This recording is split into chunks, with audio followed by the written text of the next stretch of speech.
नमो अरिहन्ताणं नमो सिद्धाणं नमो आयर्याणं नमो वज्रायाणं नमो लोये सप्पसाहुणं एषो पञ्चनमुकारो सप्पपावप्पणासनो मङ्गलाणं च सप्रेसिं परमं हवै मङ्गलम् शिवमस्तु सर्वजगतः सर्वजगत्नो कल्याणथाओ परहितनिरता भवन्तु भूतगणा दरेक जीवो नो हि तथाओ दोषः प्रयान्तु नासं सर्वजीवो न दोषो नासपामो सर्वत्र सुखी भवतु लोकः सर्वजीवो सुखी थाओ अंगूठे अमृत वसे लब्धितणा भंडार श्री गुरु गौतम समरिये वांछित फलदातार यस्य प्रभावात् विजयो जगत्यां सप्तांगराज्यं भुवि भूरि भाग्यम् परत्र देवेन्द्र नरेन्द्रता स्यात् तसिद्ध चक्रम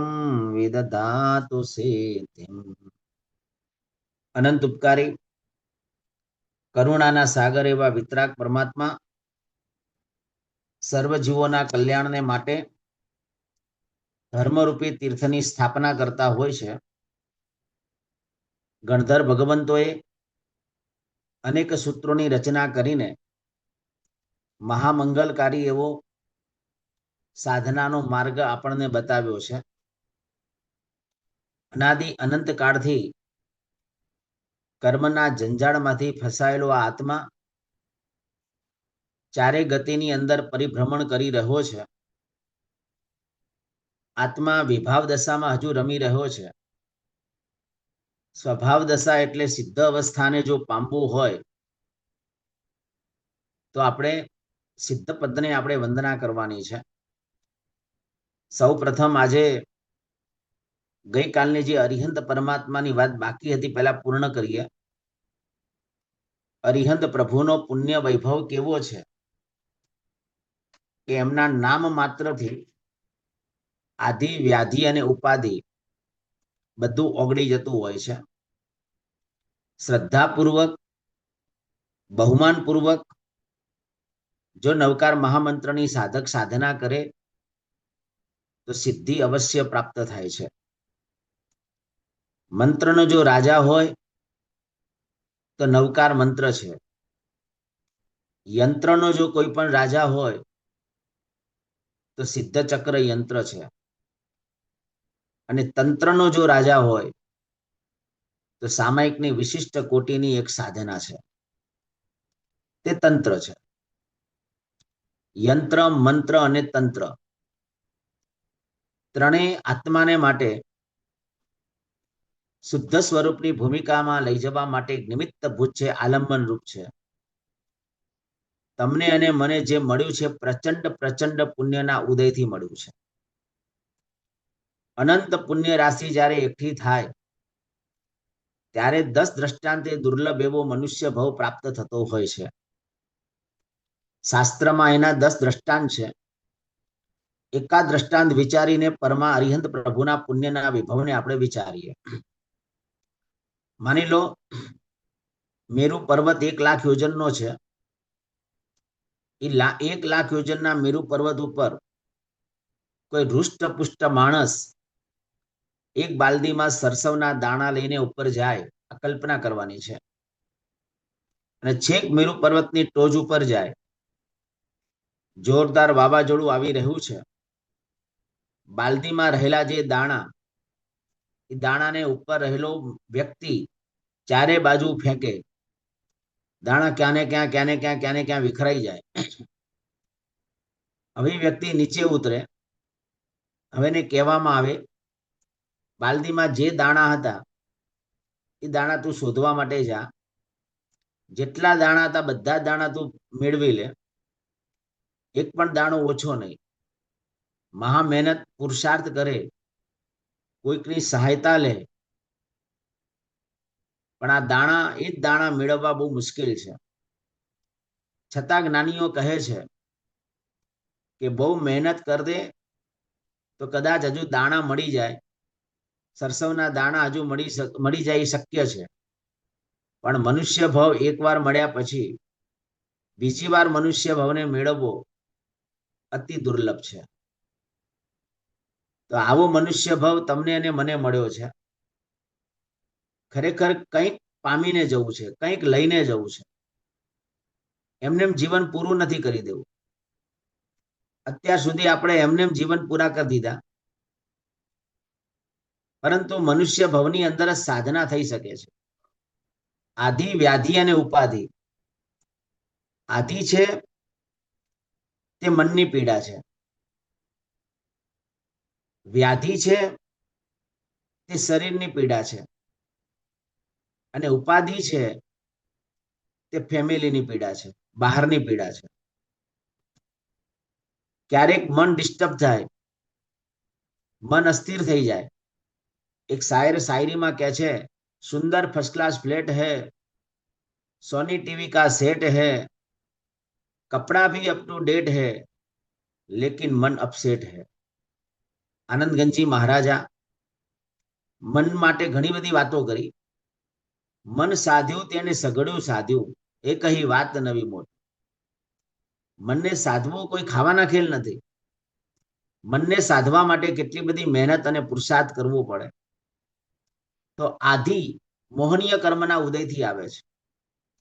ગાઢ એવું મોહનીય કર્મ જીવે બાંધેલું હોય, અને મોહનીય કર્મનો જ્યાં ઉદય હોય ત્યારે મનની પીડાઓ પેદા થતી હોય છે. મોહનીય કર્મ આપણને ચારે બાજુ નાચગાન કરાવે છે. ક્રોધ, માન, માયા, લોભ, આ બધું મોહનીય કર્મ છે. હાસ્ય, રતિ, અરતિ, શોક, ભય, જુગુપ્સા વગેરે આ બધું મોહનીય કર્મ છે. અને મોહના જંજાળની અંદર આપણે એટલા બધા ફસાયેલા છે, એમાંથી બહાર નીકળવું છે. એની બહાર નીકળવા માટેની સાધના શું આજે બતાવી છે. એટલે પહેલા આધિ, જે આધિ છે એ મનની પીડા છે. વ્યાધિ અસાતા વેદનીય કર્મના ઉદયથી આવે, જે શરીરની પીડા છે. જીવદયા બહુ પાડી ન હોય, જૈના ધર્મ બરાબર સાચવ્યો ન હોય, એટલે કીધું કે ધર્મ માટેની બધી અલગ અલગ વ્યાખ્યાઓ બતાવી છે. ધર્મની એક વ્યાખ્યા નથી, ઘણી બધી વ્યાખ્યાઓ છે. શ્રાવકને માટે ધર્મની વ્યાખ્યા છે જૈનાય ધર્મ. સાધુ માટે ધર્મની વ્યાખ્યા છે આજ્ઞાય ધર્મ. એનાથી આગળ વધતા 6ઠ્ઠા અને 7મા ગુંઠાણે રમતા એવા સાધુ ભગવંતો માટે ધર્મની વ્યાખ્યા છે ઉપયોગી ધર્મ. હજુ એનાથી આગળ વધતા સપક શ્રેણી 8મા ગુણસ્થાને કે રહેલા, સપક શ્રેણી ઉપર ચડવા માટે તત્પર બનેલા સાધુઓ માટે ધર્મની વ્યાખ્યા છે મોહનોક્ષય, એ ધર્મ છે. અનંતા સિદ્ધ ભગવંતો સિદ્ધશિલાની અંદર બિરાજમાન છે, એવા સિદ્ધ ભગવંતો માટે ધર્મની વ્યાખ્યા છે સ્વરમણતા, એ ધર્મ. ધર્મની અલગ અલગ અલગ વ્યાખ્યાઓ બતાવી. તો મુખ્ય શ્રાવકને માટે જૈના એ ધર્મ છે. વિચારો, આપણામાં જૈના ધર્મ બરાબર હોવો જોઈએ. જ્યાં જૈના છે ત્યાં આપણું અસાતા વેદનીય કર્મ ઓગળે છે. જ્યાં જૈના નથી ત્યાં અસાતા વેદનીય કર્મ દ્રઢ બંધાય છે. અને શરીરમાં જે પણ રોગ આવે છે તે બધા જ અસાતા વેદનીય કર્મના ઉદયથી જ આવે છે. કોઈ એવું અસાતા વેદનીય કર્મ ગાઢ ઉદયમાં આવ્યું એટલે શરીરમાં અનેક પ્રકારના રોગો ઉત્પન્ન થતા હોય છે. આ રોગના નિવારણ માટે શું કરવું, છેલ્લે વિચારીએ. છેલ્લે ઉપાધિ, જે અંતરાય કર્મના ઉદયથી આવે, ફેમિલી પ્રોબ્લેમ, બહારના પ્રોબ્લેમ, આ બધું ઉપાધિ કહેવાય, જે અંતરાય કર્મના ઉદયથી આવે છે. એટલે આધિ, વ્યાધિ અને ઉપાધિ, આ ત્રણે જયારે ઉદયમાં આવે છે ને, એટલે ત્રણમાંથી એક ઉદયમાં આવે એટલે જીવ અસ્થિર બનતો હોય છે. સાધક સાધનાની ભૂમિકામાં જઈ શકતો નથી. આ ત્રણેયને ઓગાળવા માટે મહાપુરુષે નવકાર મહામંત્રની આરાધના બતાવી છે. નવકાર મંત્રને હૃદયના ભાવ સાથે ગણો. એકવાર વિધિપૂર્વક ગુરુ પાસે ગ્રહણ કરો. નવકાર મંત્રના એક એક અક્ષરનું મહિમાને સમજો. સામાયિકની સાધના કરવા માટે સાધક જ્યારે બેસે ને, આંખ બંધ કરે, નવકારના એક એક અક્ષરનું ચિંતન ના કરે, આખું સમવસનનું ધ્યાન ધરે. નવકારમાં 68 અક્ષરો છે, 68 તીર્થ સમાન છે. એમાંથી જેટલા પણ તીર્થોનું ચિંતવના થાય એટલા તીર્થનું ચિંતવના કરે. સિદ્ધ ભગવંત વખતે સિદ્ધ ભગવંતના 8 ગુણોની ચિંતવના કરે. આચાર્ય ભગવંત વખતે આચાર્ય ભગવંતના 36 ગુણોનું ચિંતવના કરે. આવી રીતે 108 ગુણોની ચિંતન ધારાણીમાં જાય. ખાલી એક જ નવકાર મંત્ર ની સાધક સાધના કરે, આંખ બંધ કરે, નથી આરાધના શરૂ થાય, આંખ ખોલે, 48 મિનિટ પૂરી થાય અને પડમમ હવાઈ મંગલમની સાધના પરિપૂર્ણ થાય. આખા સામાયિકમાં ખાલી એક જ સિર્ફ નવકાર ગણાય, બસ. વધારે નવકારે ન ગણાય. આ સાધના સ્ટાર્ટ કરો, આ સાધનાનો પ્રારંભ કરો, 6 મહિના કરો. ખાલી આખું સામય કરતા ખાલી એક જ નવકાર ગણાવવો જોઈએ, બસ. પણ આવી ચિંતવના પૂર્વક કરો, આધિ વ્યાધિ અને ઉપાધિ બધું જ ઓગળી જશે. આવું જબરજસ્ત સત્વ, જબરજસ્ત તાકાત છે. તો અરિહંત પરમાત્મા એનો કેવો પુણ્ય વૈભવ છે. જે ગઈકાલે આપણે વાત કરી કે અરિહંત પરમાત્માની નવાંગી પૂજા જ્યારે કરીએ તો પહેલા અંગે પૂજા કરતી વખતે વિવેકતા નામના ગુણને પ્રગટ કરવું છે. બીજા અંગે પૂજા કરતી વખતે ક્ષમતા નામના ગુણને પ્રગટ કરવો છે. ત્રીજા અંગે પૂજા કરતી વખતે ઉદારતા નામના ગુણને પ્રગટ કરવો છે. ચોથા અંગે પૂજા કરતી વખતે નમ્રતા નામના ગુણને આપણે પ્રગટ કરવો છે. હવે 5મું અંગ છે, જે શિખા છે, જ્યાં સહસ્ત્રાર ચક્ર છે, 1000 પાંખડી વાળું આ છે. આ જ્યારે 5મા અંગે જ્યારે પૂજા કરીએ ને તે વખતે પૂર્ણતા નામના ગુણને આપણે પ્રગટ કરવો છે. મારે હવે પૂર્ણ બનવું છે. ઐન્દ્ર શ્રી સુખમ અગ્નેન લીલા લગ્ન વિવાખિલમ સચ્ચિદાનંદ પૂર્ણેન પૂર્ણમ જગદ વેક્ષ્યતે. અનંત જ્ઞાન, અનંત દર્શન, અનંત ચારિત્રથી મારે હવે પરિપૂર્ણ બનવું છે. સમ્યક દર્શનમાં સાઈક સમ્યક્ત્વ જોઈએ છે. સમ્યક જ્ઞાનમાં કેવળ જ્ઞાન જોઈએ છે. સમ્યક ચારિત્રની અંદર યથાખ્યાત ચારિત્ર જોઈએ છે. સમ્યક તપની અંદર યોગ નિરોધની પ્રક્રિયા અને મૌનની ધારામાં જવું છે.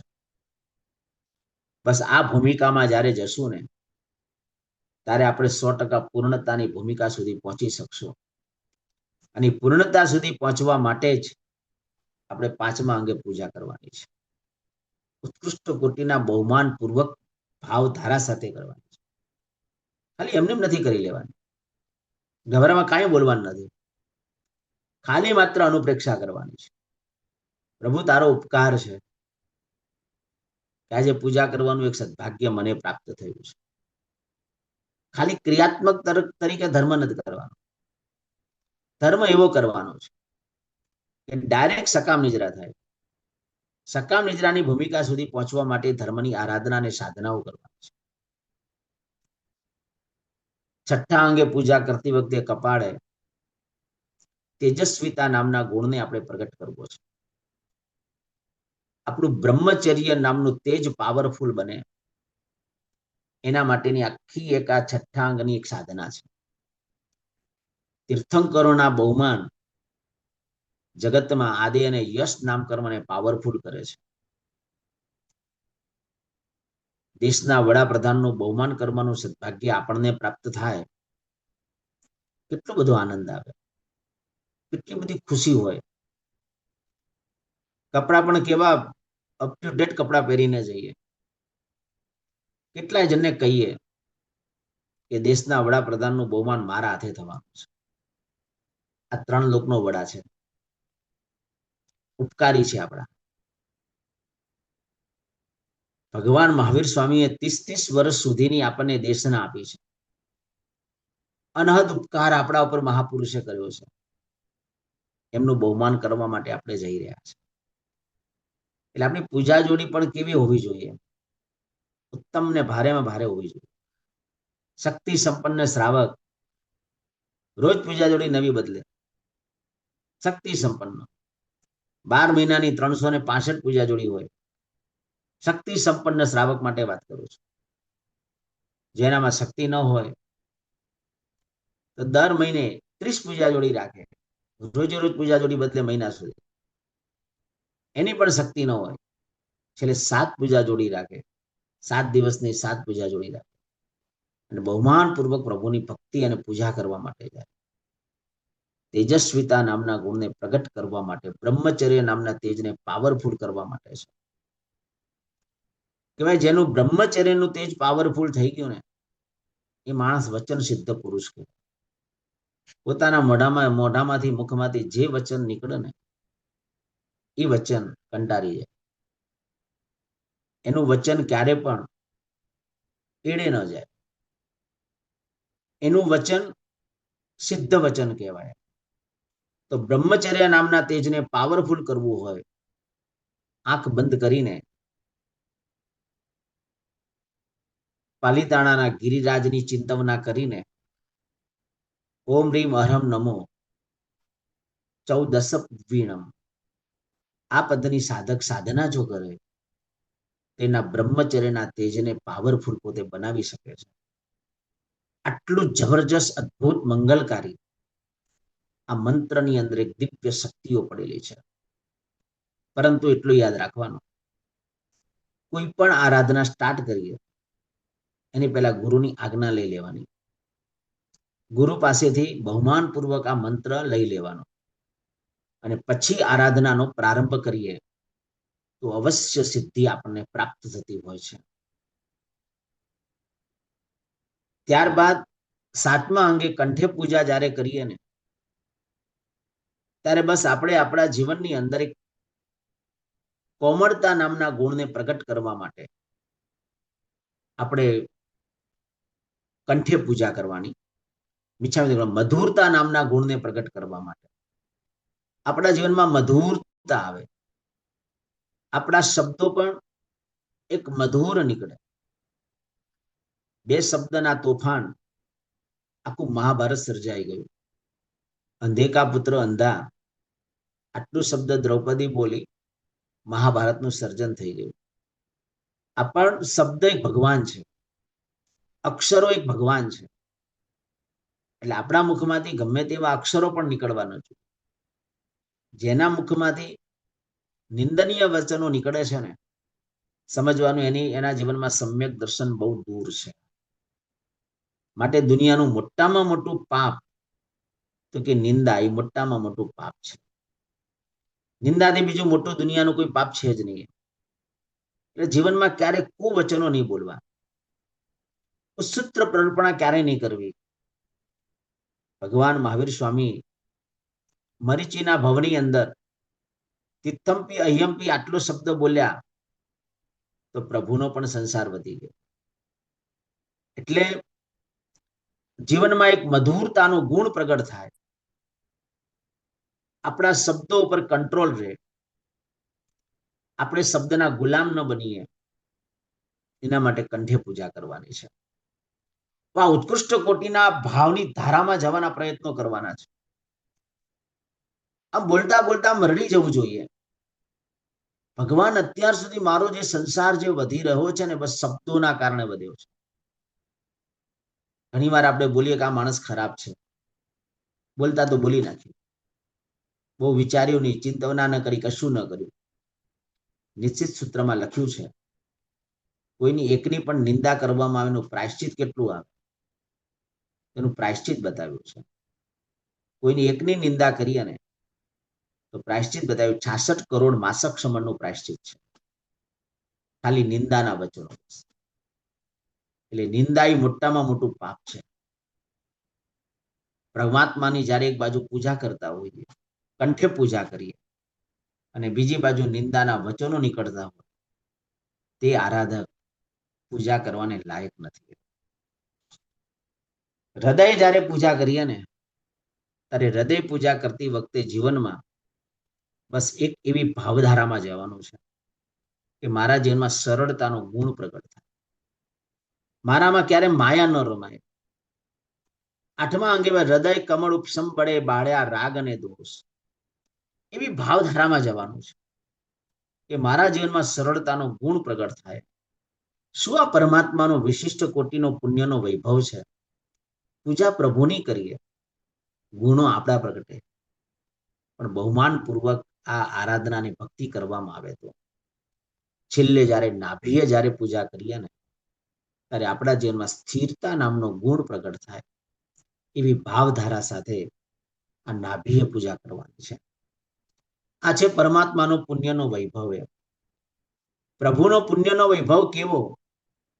34 અતિશયના ધારક એવા પરમાત્મા, એવા પ્રભુની પિંડસ્થ પદસ્થ અને રૂપસ્થ રૂપાતીત અવસ્થાની ભાવનાઓ ભાવવાની છે. આંખ બંધ કરીને પેલા પિંડસ્થ અવસ્થાની ચિંતવના કરવાની છે. અરિહંત પ્રભુની. પ્રભુનો જન્મ થયો, આખી બાલ્ય અવસ્થા વિચારવાની છે.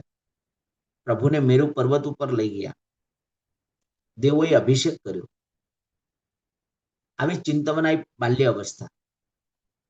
ભગવાન રાજા બન્યા, મુગટ જ્યારે પહેરાવી અને ભગવાનને ત્યારે વિચારવાનું આ ભગવાનની રાજ્ય અવસ્થા છે. ભગવાન રાજા તરીકે શોભી રહ્યા છે અને બીજા દિવસે મુગટ ઉતારીએ ને અને પ્રભુનું જ્યારે મુંડન જ્યારે જોઈએ ને ત્યારે શ્રમણ અવસ્થાની ચિંતવના કરવાની છે અને પ્રભુનું ત્રાટક દર્શન કરવાનું છે. પ્રભુની આંખ અને આપણી આંખને એકાકારે મિલાવવાની છે. આવા ત્રાટક દર્શનો આપણા દર્શનાવરણીય કર્મને છે ને ખતમ કરે છે. દર્શનાવરણીય કર્મને છે ને ધોઈ નાખે છે. નિદ્રા દર્શનાવરણીય કર્મનો ઉદય જ્યારે આવે ને ત્યારે પ્રભુની વાણી સાંભળવા જઈએ ને તો પણ ઊંઘ આવી જાય, જોકું આવી જાય. સમજવાનું નિદ્રા દર્શનાવરણીય કર્મનો ઉદય છે એટલા માટે. તો આ નિદ્રા દર્શનાવરણીય કર્મને ઓગાળવા માટે જ મહાપુરુષે પ્રભુનું ત્રાટક દર્શન બતાવ્યું છે. ત્રાટક દર્શન કરો, પ્રભુને જોયા જ કરો, જોયા જ કરો. એ શાંત રાગ રુચિ ભી પરમાણુ વિશ્વમ નિર્માપિત ત્રિભુવનૈક લલામ ભૂત તાવંત એવ ખલુ તે પ્યણભ પૃથિવ્યામ યત્તે સમાનમ અપરમ નહીં રૂપમસ્તિ. પરમાત્માનો રૂપ વૈભવ કેવો છે. એટલે પિંડસ્થ અવસ્થામાં બાલ્ય અવસ્થા, રાજ્ય અવસ્થા અને શ્રમણ અવસ્થાની ચિંતવના કરો. પ્રભુના રૂપની ચિંતવના કરવાની. પ્રભુનું રૂપ પણ કેટલું અદ્ભુત છે. પદસ્થ અવસ્થાની અંદર પરમાત્માની આખી કેવલના કલ્યાણકની અવસ્થાની ચિંતવના કરવાની છે અને છેલ્લે રૂપાતીત અવસ્થામાં આખા પરમાત્માની સિદ્ધ અવસ્થાની ચિંતવના કરવાની છે. જે આજે આપણે સિદ્ધ પદનો દિવસ છે. તમારે આવતીકાલે સિદ્ધ પદનો દિવસ અને સિદ્ધ ભગવંતનું ધ્યાન ધરવાનું છે. સિદ્ધ ભગવંતો કેવા છે? એ સિદ્ધ ભગવંત આંખ બંધ કરીને સિદ્ધ ભગવંતના ધ્યાનની ભૂમિકામાં જવાના એક પ્રયત્નો કરવાના છે. મહાપુરુષો કહે છે 2 પ્રકારના ધ્યાન છે, સાલંબન ધ્યાન અને નિરાલંબન ધ્યાન. આંખ બંધ કરીને સાલંબન એટલે કોઈ પણ આલંબન રાખવાનું. તીર્થંકર પરમાત્માની પ્રતિમાનું આલંબન રાખીએ અને એ ભૂમિકામાં જેને સાલંબન ધ્યાન કહેવાય. નિરાલંબનની ધ્યાનની ભૂમિકામાં આગળ વધવું બહુ મુશ્કેલ છે. કોઈ પણ આલંબન વગર ધ્યાનની ભૂમિકામાં જવું એને નિરાલંબન ધ્યાન કહેવાય. એ તો જો આપણા માટે બહુ અઘરું છે. આપણે અત્યારે સાલંબનનું ધ્યાન રાખીને આખા પરમાત્માના ગુણ વૈભવની આખી ચિંતવના કરવાની છે અને આપણે આપણા અંદરના પડેલા દોષોને છે ને પ્રભુની આગળ છે ને વ્યક્ત કરવાના છે. એટલે આ છે પરમાત્માનું રૂપ વૈભવ. પરમાત્માનું કેટલું અદ્ભુત રૂપ છે. પ્રભુનો જ્ઞાન વૈભવ કેટલો અદ્ભુત છે. પ્રભુનું જ્ઞાન પણ એટલું બધું પરાકાષ્ઠાનું છે અને છેલ્લે પરમાત્માનું ગુણ વૈભવ, પરમાત્માનું ગુણ પણ કેટલું. જાવંતી ચેયાય અરિહંત ચેયાણો વગેરે સૂત્રો બોલીએ ને, પ્રભુના કેટલા અદ્ભુત મંગલકારી ગુણો બતાવ્યા છે. માલકોસ રાગમાં નમુત્થણમ સૂત્ર જ્યારે બોલો અને અરિહંત પ્રભુને ભાવથી વંદના કરો. આજે આપણે સિદ્ધ પદનો દિવસ છે, પણ ઉપકારી એવા અરિહંત પરમાત્મા, કારણ કે કોઈ પણ વ્યક્તિ પહેલા અરિહંત બને પછી સિદ્ધ બને. કેટલાક લોકો તીર્થંકર પદને પામીને અરિહંત એટલે તીર્થંકર અરિહંત કહેવાય. કેટલાક લોકો ગણધર અરિહંત કહેવાય અને કેટલાક સામાન્ય અરિહંત કહેવાય. જે તીર્થંકર અરિહંત બને એનો પ્રભાવ આખો અલગ છે. જે સવી જીવ કરું શાસન રસીની ભાવનાથી ભાવિત થઈને 13મા ગુણ સ્થાનકે જીવ આવે ત્યારે તીર્થંકર અરિહંત બને. અને એનો પ્રભાવ આપણે વિચાર્યો 34 34 એના પોતે ધારક બને. ઉનિદ્ર હેમ નવ પંકજ પુંજ કાંતિ પર્યુલ્લ સન્નખ મયુખ શિખાભિરામો. પ્રભુ જ્યારે ચાલે તો સોનાના 9 કમળો ઉપર ચાલે, દેવો એવી રચનાઓ કરે. આ તીર્થંકર અરિહંતનું પુણ્ય છે. બીજું ગણધર અરિહંત એટલે ગણધર ભગવંતો જ્યારે કેવલ નાનને પામે ત્યારે એ પણ એક અરિહંત કહેવાય. એમનો પ્રભાવ આખો અલગ છે, તીર્થંકર કરતા ઓછો છે. તીર્થંકર ભગવાન ખુદ એમના ઉપર વાસક નિક્ષેપ કરે. ઉપન્નેવા વિઘમયવા અને ધોવયવાના પદો દ્વારા કરીને એમને ત્રિપદી આપે 14 અક્ષરોની. અને ગણધર ભગવંતનો અંતર મુહૂર્તના સમયની અંદર જ આખી દ્વાત સાંગે એમની કંઠસ્થ થઈ જાય. આખું શાસનની ધુરા ગણધર ભગવંતોના હાથની અંદર આવે. આખું શાસનનું સંચાલન ગણધર ભગવંતો પોતે કરે. આવું વિશિષ્ટ કોટીના પુણ્યના સ્વામી છે. અને સામાન્ય અરિહંત જે મુંડ કેવલી કહેવાય એ સામાન્ય અરિહંત. બસ અરિહંત પદને પ્રાપ્ત કરે, 4 ઘાતી કર્મોનો ક્ષય કરે અને કેવલ નાની પ્રાપ્તિ થાય અને પોતાનું જીવન જેટલું પણ બાકી છે એટલું પૂર્ણ કરી અને સિદ્ધ ગતિના શિખરે પોતે આરૂઢ થાય. એટલે અલગ અલગ, એટલે પહેલા જીવ અરિહંત બને પછી સિદ્ધ બને. અરિહંત છે હજુ સંસારી છે, કારણ કે હજુ એને 4 અઘાતી કર્મો ભોગવવાના બાકી છે. એટલે સિમંદર સ્વામી ભગવાન છે. જગતમાં 2 જાતના જીવો બતાવ્યા. જીવા મુત્તા સંસારીણો થાવરાય સંસારી ઉઢવી જલ જલણ વાવ વણસે થાવરાને. 2 જાતના જીવો બતાવ્યા, મુક્ત અને સંસારી. સિદ્ધ પરમાત્મા એ મુક્ત છે. હવે એને કોઈ કર્મના બંધનો લાગેલા નથી. અને અરિહંત પરમાત્મા હજુ સંસારી છે. હજી અમને 4 અઘાતી કર્મ ભોગવવાના બાકી, અઘાતી કર્મ છોડવાના બાકી છે. અઘાતી કર્મના બંધનમાંથી હજુ મુક્ત નથી બન્યા. નામ કર્મ, ગોત્ર કર્મ, વેદનીય કર્મ અને આયુષ્ય કર્મ, આ 4 કર્મ હજુ ભોગવવાના બાકી છે. એટલે સંસારી કહેવાય. એટલે અત્યારે સિમંદર સ્વામી ભગવાન જીવના મુખ્ય 2 ભેદમાંથી એમનો ભેદ સંસારી ભેદમાં આવે. તો આ રીતે અરિહંત પરમાત્માનો ગુણ વૈભવ કેવો?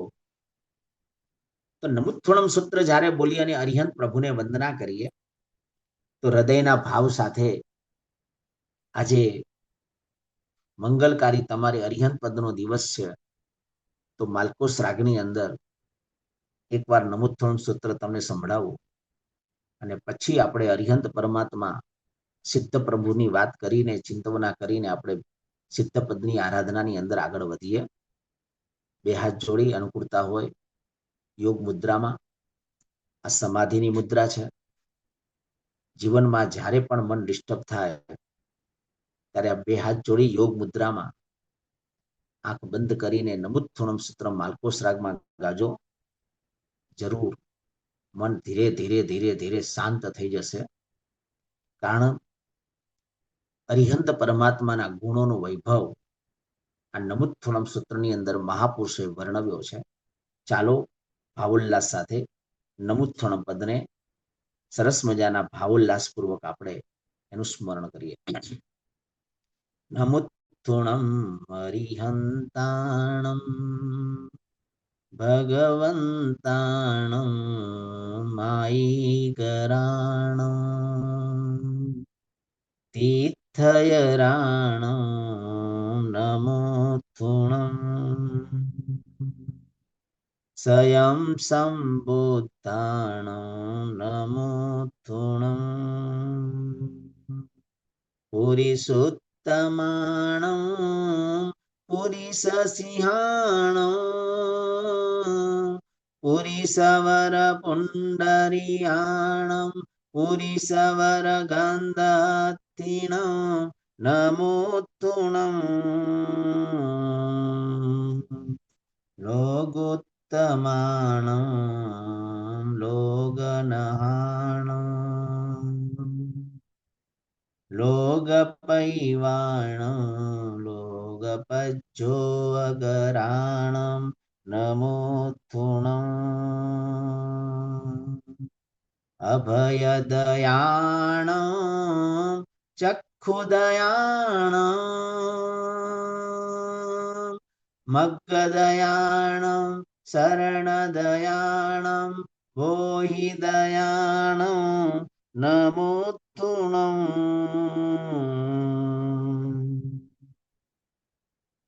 धम्मदयाणं धम्मदेशयाणं धम्मनायगाणं धम्मसारहीणं धम्मवरचौरन्तचक्रवर्तिनं नमोत्तुणम् अपरिहाय वरिणाणां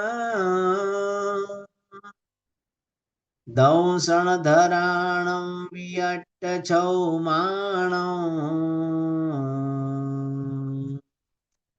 जीर्णाणं जावयाणं तिन्नाणं तारयाणं बुद्धाणं बोहयाणं मुत्ताणं मोवगाणं नमोत्तुणम् सवर्णुणं सौवा दरिशिणं शिवमयलमरुवमनन्त मखयमव्वा बाहमपुनरावीति सिद्धि गई नामधेयं ठाणं संपत्ताणं नमो जिनानं जियभयाणं जेय अय्या सीता जेय भविष्यन्ति नागय काले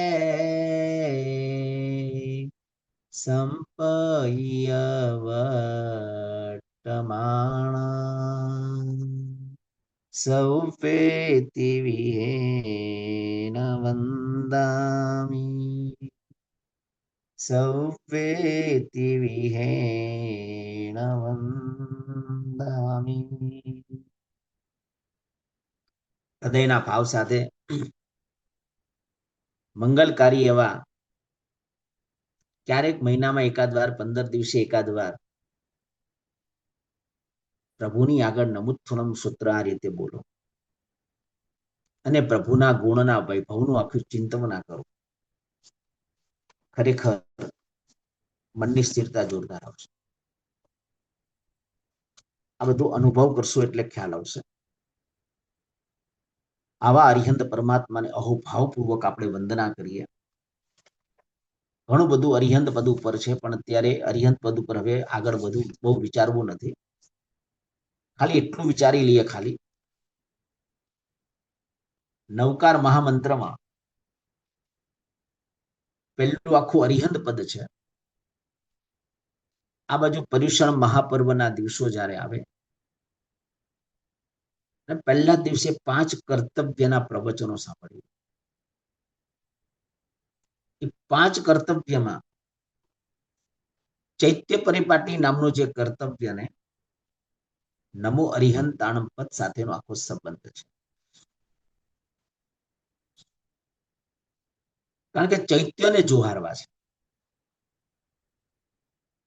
જ્યાં ચૈત્યને જોહારીએ ત્યાં અરિહંત પ્રભુના ગુણો આપણી આગળ, એ ગુણો ધીરે ધીરે ધીરે ધીરે ધીરે ધીરે એ ગુણોનો અંશ આપણને પ્રગટ થાય. એટલે ચૈત્ય પરિપાટી નમો અરિહંતાણમ સાથેનો સંબંધ છે. અઠ્ઠમ તપ નમો સિદ્ધાણમ પદ સાથેનો આખો સંબંધ છે. અત્યારે બહુ ડીપમાં જતો નથી, બહુ ઊંડું છે. આ બધા સાધના પદો છે. ખરેખર એમ થાય પ્રભુની કૃપા હોય ને ત્યારે જ આ બધી વસ્તુ પ્રાપ્ત થાય. મારે તો એટલું જ કહું છે, ક્યારે આયુષ્ય પૂરું થશે ખબર નથી, થવાનું છે કન્ફર્મ છે. કોઈ અમરપટ્ટો લઈ નથી આવ્યો. જીવનમાં કંઈક કરીને જઈએ. સમ્યક દર્શન પામ્યા વગર નથી જવું. બસ આવો એક ગોલ બાંધી દો. અને સમ્યક દર્શનને જો મેળવવું હશે તો સ્વભાવને 100% બદલવો જ પડશે. પહેલો સ્વભાવ ચેન્જ કરવો પડશે. જોવા તો કોઈકના ગુણો ગાવા, બસ કદાચ ગુણો ગાવાની કદાચ માની લો કે અનુકૂળતા ન રહે તો કોઈની નિંદા તો ક્યારે નહીં કરવી. આ સમ્યક દર્શનને પ્રગટ કરવા માટેનું પહેલી સાધના છે. સાધનાનો પ્રારંભ અહીંથી સ્ટાર્ટ થાય. કોઈ પણ સાધક જ્યારે સાધના કરે ને ત્યારે સાધનાનું પહેલું પગથિયું આ છે. અને સાધનાની પૂર્ણાહુતિ વિશ્વના દરેક જીવો માટેનો વાત્સલ્ય ભાવ આ સાધનાની પૂર્ણાહુતિ છે. બસ આવી ધારાની અંદર આપણે જવાના પ્રયત્નો કરવાના છે. નમો સિદ્ધાણમ અઠ્ઠમ તપ સાથેનો આખો સંબંધ છે. નમો આયરિયાણમ ક્ષમાપના સાથેનો સંબંધ છે. માફીની મહેફિલમાં કોઈ મસ્તી નથી. માફીની મહેફિલમાં કોઈ મસ્તી નથી. ક્ષમાની સાધના કોઈ સસ્તી નથી. ખમો અને ખમાવો એમાં કોઈની જબરજસ્તી નથી. આપો દિલ શત્રુને તો વેરની પણ હસ્તી નથી. વેરનું વિસર્જન કરો. મિથ્યાત્વને ઓગાળો. 5 જાતના મિથ્યાત્વ બતાવ્યા. અભિગ્રહિક મિથ્યાત્વ, અનભિગ્રહિક મિથ્યાત્વ, આભિનિવેશિક મિથ્યાત્વ, સાંશયિક મિથ્યાત્વ અને અનાભોગિક મિથ્યાત્વ. 5 મિથ્યાત્વને ઓગાળવામાં આવે ને ત્યારે જીવ સમ્યક દર્શનને પામતો હોય છે. એમને સમ્યક દર્શન મળતું નથી. રસ્તામાં નથી પડ્યું સંકેત મળી જાય. બોલવાથી સંકેત ન મળે. સમ્યક દર્શનને મેળવવા માટેનો પુરુષાર્થ કરવો પડે. શાસ્ત્રમાં આખો એનો ક્રમ બતાવ્યો છે. એ આપણે સમ્યક દર્શનના પદના દિવસે આપણે આખું સમ્યક દર્શનનું સ્વરૂપ આપી દઈશું. પણ 9 દિવસ દરમિયાન એક શબ્દને ગોલ એક નક્કી કરી નાખો, રમતો કરી નાખો કે આ જીવનમાં સંકેત વગર મરવું નથી. બસ તો નમો આયરિયાણમને એક સમાપના સાથેનો સંબંધ છે. નમો વજ્જાયણમ દુનિયાનો સૌથી મોટામાં મોટી ભક્તિ હોય તો સાધર્મિક ભક્તિ. ઉપાધ્યાય ભગવાન તો જ્ઞાનની ભક્તિ કરી રહ્યા છે. મોટી સાધર્મિક ભક્તિ છે. કોકને સાચો માર્ગ દેખાડવો એ ઉત્તમ સાધર્મિક ભક્તિ છે. અને શ્રેષ્ઠ સાધર્મિક ભક્તિ તરીકે બતાવ્યું છે. સાચો માર્ગ બતાવ્યો. નૈસારના ભવમાં એ તો કઠિયારો હતો. પહેલે ભવે એક ગામનો રે રાયના મે નયસા કાષ્ઠ લેવાયટ ભી ગયો રે ભોજન વેળા થાય રે પ્રાણી ધરીએ સમકીત રણ. કઠિયારો છે પણ એક સંકલ્પ હતો, એક નિયમ હતો. વૃદ્ધ ભક્તિ કરવી. જમતા પહેલા કોઈકને ભક્તિ કરવી. બસ એમને કઈ સાધર્મિક ને આ બધા શબ્દો એમના કઈ શાસ્ત્રોના શબ્દો એમના કઈ હૃદયસ્થમાં નતા. ખાલી સંસ્કારો હતા કે કોકને ભોજન આપીને પછી ભોજન કરવું. વાત તમને ખબર છે બધી. અને જ્યારે નૈસારનો આ એક સંકલ્પ ગુરુ મહારાજ મળ્યા, જંગલમાં મળ્યા, વડાવવા માટે ગયા, વિનંતી કરી. ગુરુ મહારાજે કીધું, તમે મને દ્રવ્ય માર્ગ દેખાડ્યો છે, ભાવ માર્ગ બતાવો એ મારું પણ કર્તવ્ય છે. જે જંગલમાં ભૂલો પડેલો હું, તમે મને સાચો માર્ગ બતાવો. ભવ વનમાં ભૂલા પડેલા તમે, તો સાચો માર્ગ બતાવો એ મારું પણ કર્તવ્ય છે. અને ગુરુ મહારાજે નૈસારને એક સાધર્મિક ભક્તિ કરી, સાચો માર્ગ દેખાડ્યો, નવકાર મંત્રની સાધના બતાવી. કઠિયારો હતો, પૂર્વના ભવના સંસ્કારો લઈને આવેલો હતો. એક નવકાર મંત્ર ખાલી સાધના બતાવી. અને નવકાર મંત્રનો અર્થનું ચિંતન કરતા કરતા કરતા કરતા જે અંદરની સરળતા જે પ્રગટી, અને એ જ નૈસાર ના ભાવમાં સમ્યક દર્શનને પોતે આ તાકાત આ સત્વ નવકારમાં છે. બહુમાન પૂર્વક નવકાર ગણો બસ. ગુરુ મહારાજ પાસે બહુમાન પૂર્વક નવકાર મંત્રને ગ્રહણ કરો, તો આ બધી સિદ્ધિઓ અવશ્ય પ્રગટ થશે. આ બધી અનેક આ જડીબુટ્ટી છે. એટલે માનવ ભવને છે ને હવે જેટલો સમય બાકી છે, 5, 10, 15, 20, 25, જેટલો પણ સમય બાકી છે, કંઈક કંઈક કંઈક કરી લઈએ. ખબર નથી અશાતા વેદનીય કર્મનો ઉદય ક્યારે આવશે, ખબર નથી. અને અશાતાનો ઉદય આવ્યો અને શરીરના રોગમાં જો ફસાઈ ગયા ને, નહીં આરાધના કરી શકીએ, કશું નહીં કરી શકીએ. માટે જેટલું અત્યારે સ્વસ્થતા છે એટલી આરાધના સ્ટાર્ટ કરો. ગુરુ પાસે જ્ઞાન મેળવો, જ્ઞાન મેળવીને સાધનાના માર્ગે આગળ વધવાના પ્રયત્ન. નમો લોય સબ્બ સાવણમ અમારી પ્રવર્તન નામનું કર્તવ્ય છે. કારણ કે જગતમાં સૌથી શ્રેષ્ઠમાં શ્રેષ્ઠ જો જીવ દયાની આરાધનાને સાધના કરતા હોય તો સાચું ભગવંતો છે. કેવો સરસ મજાનો વિશિષ્ટ વૈભવ અરિહંત પરમાત્માનો બતાવ્યો. એટલે પાંચે પરમેષ્ઠીઓ છે ને કેન્દ્ર સ્થાને છે. પાંચે પાંચ અરિહંત, સિદ્ધ, આચાર્ય, ઉપાધ્યાય, સાધુ, પાંચેને કેન્દ્ર સ્થાન મુખમાં મૂક્યા છે શાસ્ત્રોની અંદર. અરિહંત પરમાત્મા છે. સિદ્ધ ચક્રના યંત્રમાં કેન્દ્ર સ્થાને અરિહંત પ્રભુ છે. સિદ્ધ ચક્રની સાધના જ્યારે કરો ને ત્યારે જોજો વચ્ચે અરિહંત છે. આખી અરિહંત પ્રભુની ઉર્જાને લેવાની છે, એની ઉર્જામાં આપણે બેઠા છે. કારણ કે સિદ્ધ ચક્રમાં યંત્રમાં આખું 14 રાજલોક છે. શું નથી એમ મને કહો, પણ બહુમાન ભાવ જોઈએ.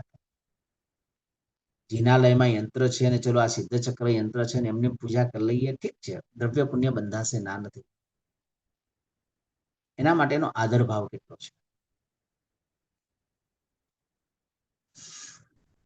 શ્રીપાલ અને મૈણાના જીવનમાં જ્યારે પ્રશ્ન પૂછવામાં આવ્યો, પુણ્યથી શું મળે? મૈણા કે પુણ્યથી ગુણ વૈભવ મળે, પુણ્યથી વિનય મળે, પુણ્યથી સદાચાર મળે. આ બધું મૈણાના મુખેથી નીકળે. અને ખરેખર જોવા જઈએ તો એને કેટલું ખરેખર જ્ઞાનને પચાવ્યું છે. સમ્યક દર્શનને પામેલી મૈણા છે. પિતાએ ગુસ્સામાં શ્રીપાલ રાજા સાથે પરણાવી તો દીધી, મૈણા ડિસ્ટર્બ નથી થઈ. કેવી સુંદર મજાની સિદ્ધ ચક્રની આરાધનાની સાધના મૈણાને શ્રીપાલ પોતે કરી રહ્યા છે. આપણે શાંતિથી આ આરાધના કરી છે ક્યારે? સિદ્ધ ચક્ર મહાપૂજનમાં તો ઘણી વાર ગયા છે, ઘણી વાર કોઈકનું જોયું પણ હશે, ઘણી વાર સાંભળ્યું પણ છે. આપણે પોતે સિદ્ધ ચક્રની સાધના આપણે પોતે લાઈફમાં કેટલી વાર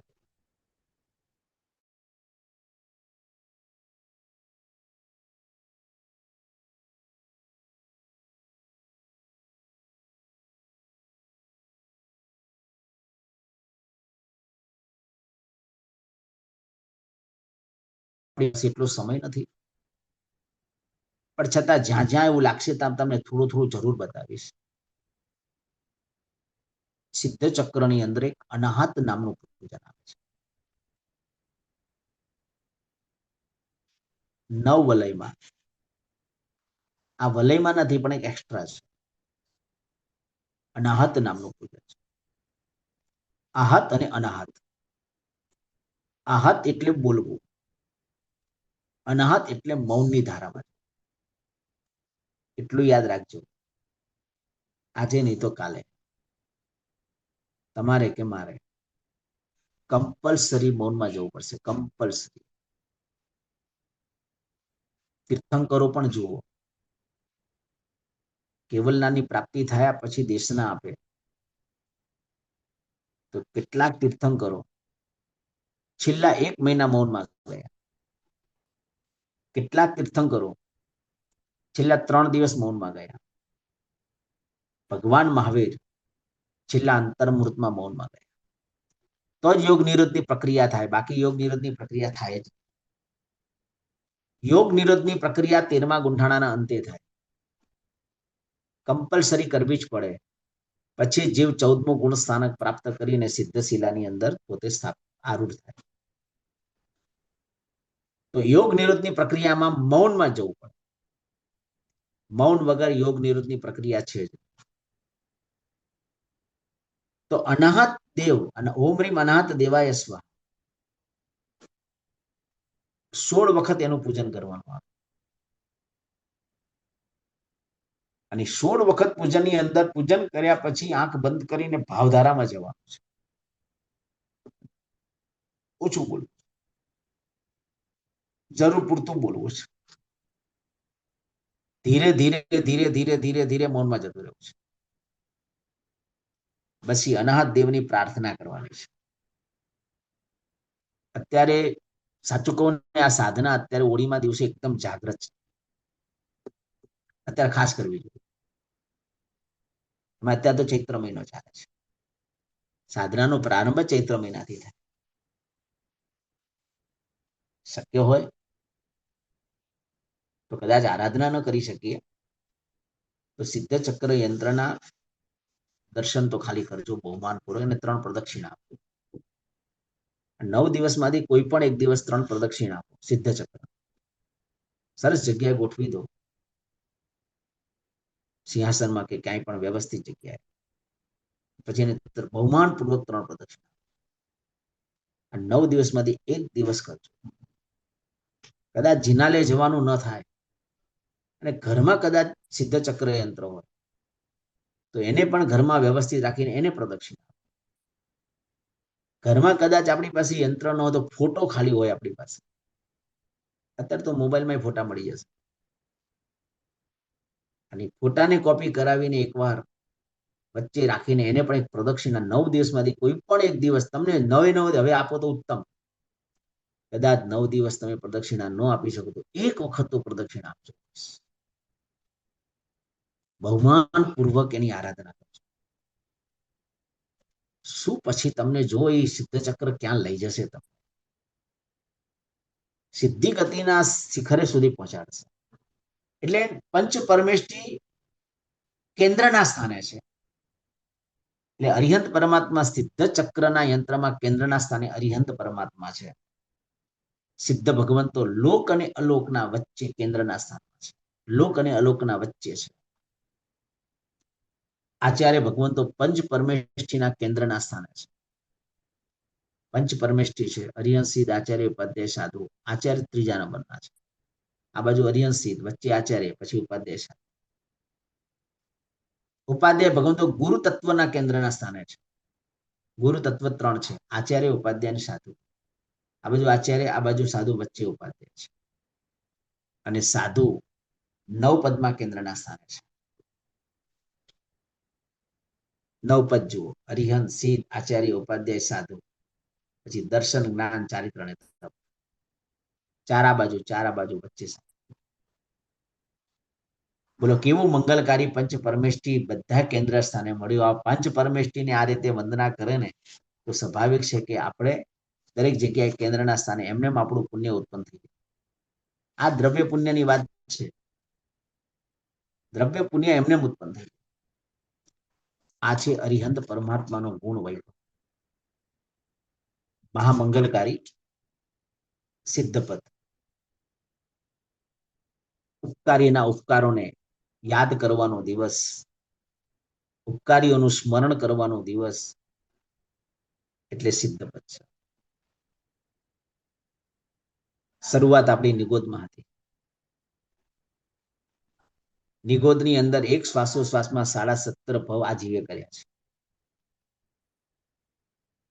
એક 48 મિનિટના સમયમાં 65,536 ભવો કર્યા છે.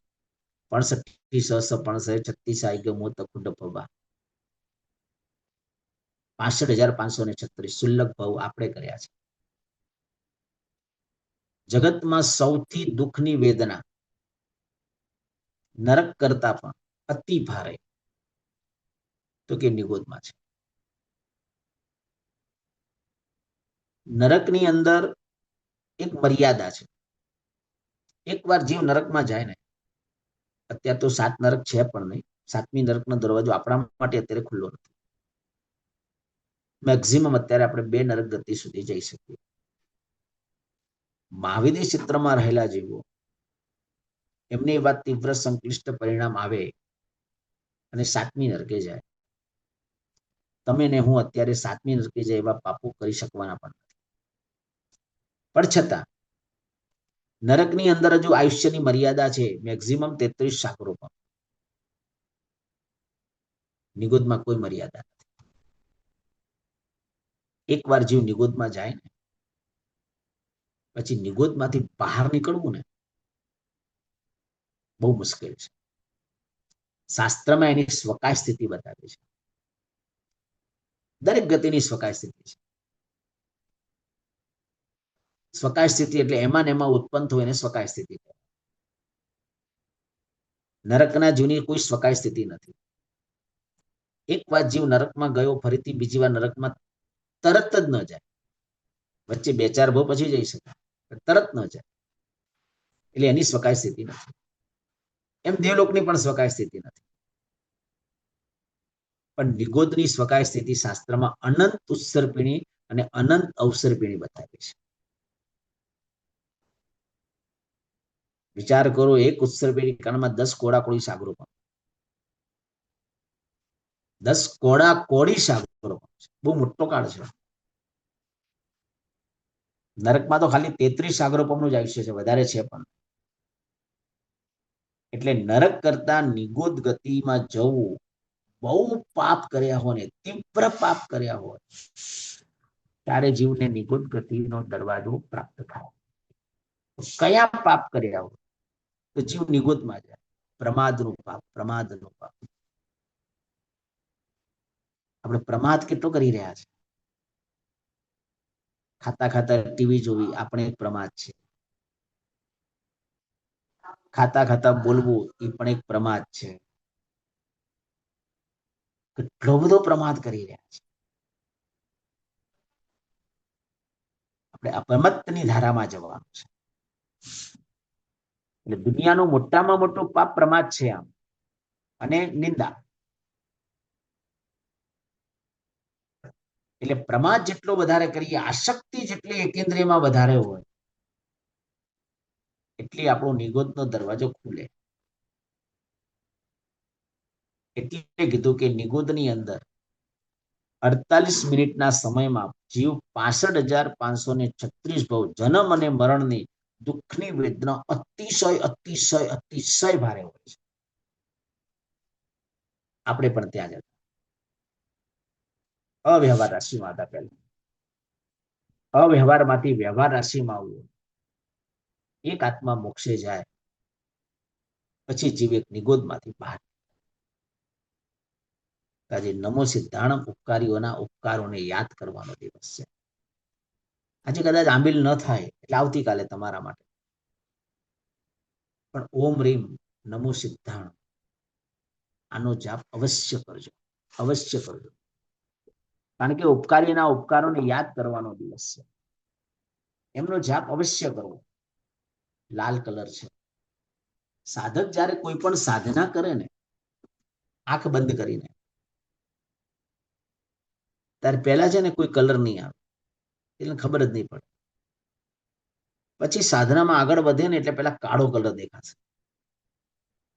કાળો કલર દેખાય એટલે સમજવાનું કે આપણો સાધનાનો પ્રારંભ થઈ ગયો. ક્યારે અનુભવ કર્યો છે આપણે? આ બધું આમ માનવભાવમાં જ અનુભવ થાય. ગઈકાલે પણ આ જ વાત કરી. પછી કાળો કલર કરતા કરતા આગળ વધતા વધતા પીળો દેખાશે. કાળામાંથી પીળો થઈ જશે, પીળામાંથી સફેદ થઈ જશે, કલરો બદલાશે. અને છેલ્લે જ્યારે લાલ કલર જ્યારે આવે ને ત્યારે સમજવાનું કે આપણી સાધના આપણી ટોપ પર પહોંચી ગઈ છે. કરે છે અનુભવ આવું પુણ્યશાળી આપણે આજે કરજો. આજે સિદ્ધ પદનું ધ્યાન ધરવાનું છે. આજે સિદ્ધ શિલાનું ધ્યાન ધરવાનું છે. સિદ્ધાદયો દીક્ષુ વિદીક્ષુ સમ્યક દ્રગ જ્ઞાન ચારિત્ર તપ પદાની સાધ્યંત બીજાની જયંતિ યત્ર શ્રી સિદ્ધ ચક્રમ તદહમ નમામિ. શ્રી સિદ્ધ ચક્રમ તદહમ નમામિ. શ્રી સિદ્ધ ચક્રમ તદહમ નમામિ. રૂવામાં આપણા 3.5 કરોડ રૂવાટા બોલીએ ને ખડા થઈ જાય આપણા. શું મહાપુરુષે આપણા પર ઉપકાર કર્યો છે. સિદ્ધપદ આમ હૃદયની અંદર, હૃદય કમળની અંદર આખી સિદ્ધ શિલાને ગોઠવવાની છે. 45 લાખ યોજનની સિદ્ધ શિલા, બસ 14 રાજલોકનું ક્ષેત્ર, મોક્ષ માત્ર 45 લાખ યોજન, અઢી દીપમાં છે. 2 3 12 મોક્ષ છે. કારણ કે સિદ્ધ શિલા જ 45 લાખ યોજનની છે. એવી સિદ્ધ શિલાનું ધ્યાન ચંદેશુ નિમ્મલયરા આઈચેસુ અયમ પયાસયરા સાગર વર ગંભીરા સિદ્ધા સિદ્ધિ મમતી સંતો. હે સિદ્ધ ભગવંતો મને સિદ્ધિ પદને આપો. કેવી મજાની મંગલકારી વાતો મહાપુરુષોએ આપણને વર્ણવી છે.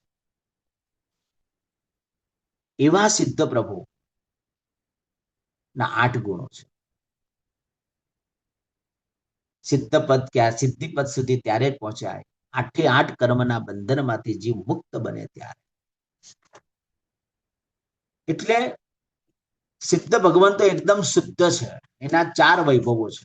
એના પણ એકદમ શુદ્ધ છે, સ્વાધીન છે, શાશ્વત છે અને પરફેક્ટ છે. કારણ કે સિદ્ધિપદ સુધી પહોંચ્યા છે. એકદમ શુદ્ધ, ભેળસેળ નથી. કર્મના કોઈ બંધનો હવે એમને લાગ્યા નથી અને હવે લાગવાના પણ નથી. 8 ગુણોને પોતે આત્મસાત કરી ચુક્યા છે. અગુરુ લઘુ નામનો જે ગુણ, મેઇન ગુણ અગુરુ લઘુ નામનો ગુણ. જો એક ગુરુ નામ કર્મ છે, એક લઘુ નામ કર્મ છે, એક અગુરુ લઘુ નામ કર્મ છે અને એક અગુરુ લઘુ ગુણ છે. 4 વસ્તુ છે. ગુરુ નામ કર્મનો ઉદય આવે ને તો શરીર આપણું બહુ વજનદાર બને. આપણે શરીરને ખમી ન શકીએ. એટલે ઘણા બધા બહુ જાડા હોય ને એટલે પોતાનું શરીર પોતે સહન ન કરી શકે. આ ગુરુ નામ કર્મ. લઘુ નામ કર્મનો ઉદય એટલે શરીર એકદમ હલકું બને. અગુરુ લઘુ નામ કર્મનો ઉદય હોય ને શરીર હલકું પણ નહીં, ભારે પણ નહીં. પણ આ બધામાં નથી જવાનું. અગુરુ લઘુ નામના ગુણને પ્રગટ કરતું છે. એટલે આત્મા કર્મથી રહિત બને. આત્માને એક પણ કર્મ હવે લાગેલું ન હોય, એટલે આત્મા અગુરુ લઘુ નામના ગુણને પોતે પામ્યો હતો. આ સિદ્ધ ભગવંતો જ પામી શકે. સિદ્ધ પદનું ધ્યાન કરવામાં આવે ને તો જ એમના ગુણો આપણને પ્રગટ થાય, બાકી ન થાય. સિદ્ધ પ્રભુના 8 ગુણોમાં પહેલું અનંત જ્ઞાન.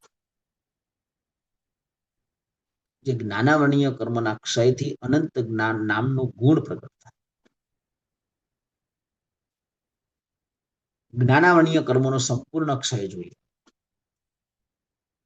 અત્યારે આપણને જ્ઞાનાવર્ણીય કર્મનો ઉદય છે અને ક્ષય ઉપશમ પણ છે. ઉદય છે એટલે કેવલ જ્ઞાનની પ્રાપ્તિ નથી થઈ. જો આપણે કેટલું જ્ઞાનાવર્ણીય કર્મ અત્યારે બાંધી પણ રહ્યા છે. એટલે જ્ઞાનાવર્ણીય કર્મનો ઉદય આવે એટલે સંપૂર્ણ જ્ઞાન નથી, ગાથા જલ્દી ચડતી નથી. જ્ઞાનાવર્ણીય કર્મનો ક્ષય પસમ હોય તે પ્રમાણે ગાથા ચડે. એટલે જ્ઞાનની જેટલી ભક્તિ કરવામાં આવે, જ્ઞાનનું જેટલું બહુમાન ભાવ કરવામાં આવે, એટલો જ્ઞાનાવર્ણીય કર્મનો ક્ષય પસમ પાવરફુલ થાય. માસ્તુસ મુનિ 12.5 વર્ષ સુધી એક એક શબ્દને ગોખ્યા કરે છે. વિશિષ્ટ કોટીને આંબિલના તપની સાધનાઓ પોતે કરે છે. ગોખતા ગોખતા ગોખતા ગોખતા ગોખતા એવી ધારામાં ગયા, આખું જ્ઞાનાવર્ણીય કર્મો છે ને ધોઈ નાખે. અને આત્મા માસ્તુસ મુનિ માતુસ કરતા કરતા માતુસ કરતા છે કેવલ જ્ઞાન પામે. તો જ્ઞાનના જે અક્ષરો છે ને ભગવાન છે. ભગવાન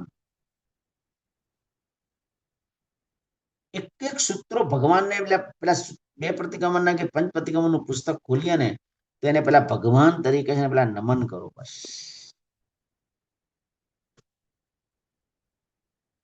એક એક શબ્દો એ ભગવાન છે. બસ ભગવાનના સ્વરૂપમાં જો જોવામાં આવે ને તો જ જ્ઞાનાવર્ણીય કર્મનો ક્ષય થશે, બાકી નહીં થાય. માટે જ જ્ઞાનાવર્ણીય કર્મના ક્ષય કરવા માટે સાધકે પુખ્ખર વરદી વઢ્ઢે નામના સ્તોત્રની આરાધના બતાવી છે. એનું બીજું નામ જ શ્રુતસ્તવ છે. જેને જ્ઞાન જોતું હોય પુખ્ખર વરદી વઢ્ઢે સ્તોત્રને 4 ગાથાની આરાધના કરે છે. હું તમને આરાધના બધી બતાવીશ, તમારો જેટલો સમય છે એ પ્રમાણે તમારે કરવાની. કારણ કે પુખ્ખર વરદી વઢ્ઢેમાં સિદ્ધ ભગવંતનું સુખ કેવું છે એવું વર્ણવ્યું છે. કલ્યાણ પુખ્ખલ વિશાલ સુહાવ હસ. કેવી મજાની વાતો મહાપુરુષે બતાવી. જાઈ જરા મરણ સોગ પણાસણસ, કલ્યાણ પુખ્ખલ વિશાલ સુહાવ હસ. કો દેવ દાણવ નરિંદ ગણચ્ચિયસ, ધમ્મસ્ય સાર. આમ કેટલી મજાની મંગલકારી વાત બતાવી. હું અલભ્ય કરે પમાય. કેવી મંગલકારી વાત. જાઈ જરા મરણ શોગા. જ્ઞાન કેવું છે? જન્મ જરા મરણ ને શોકને નાશ કરવા વાળું છે. એટલે જન્મ રોગ છે. એટલે જન્મ દિવસની ઉજવણી સંસારની વૃદ્ધિ માટે નહીં કરવાની. આપણો જન્મ દિવસ તો સારા કામ કરી શકો. ચલો આજે જન્મ દિવસે સાધર્મિક ભક્તિ કરીએ, કોઈક અનાથ આશ્રમમાં જઈએ, જે પણ વોટેબલ જે આપણને જેમાં ભાવ આવે પરમાત્માની આગી કરીએ, ગુરુ વંદન કરીએ, કોઈ જગ્યાએ આંબિલ તપ કરાવડાવીએ. તમને જે ભાવ આવે એ કરવા. બસ કોઈકને સાધર્મિક ભક્તિમાં રસ હોય, કોઈકને પરમાત્માની ભક્તિમાં રસ હોય, કોઈકને અનાથ આશ્રમમાં રસ હોય, કોઈકને દેવદ્રવ્યમાં રસ હોય. તમારો ભાવ જ્યાં આવે ત્યાં કરવા. બસ હું કહું ત્યાં નહીં. તો માર્ગ તમને દેખાય. જન્મ દિવસે આ કાર્યો કરો. પાર્ટીઓ બાટીઓ બધું શું થઈ? તો રોગ છે. એ તો જન્મ દિવસે તો એવા રાત્રે પાર્ટીઓ રાખીને આપણે કર્મબંધનું કારણ ઉભું કરીએ છીએ. જન્મ દિવસે આટલા મોટા પાપો થોડા કરાય. તો કોઈ જન્મ દિવસે તો પૌષદની આરાધના કરો, તમને જો ભાવ હોય તો. દિશાવકાશી કરો, ઔષધ ન થાય તો. દિશાવકાશી ન કરો તો 2 ટાઈમ પ્રતિક્રમણ કરો. ભગવાનની શાંતિથી અષ્ટપ્રકારની પૂજા કરો, ગુરુ પાસે જ્ઞાન મેળવો. ઘણા બધા માર્ગો બતાવે છે, એક માર્ગ નથી. જે ભાવ આવે એ કરવાનું બસ.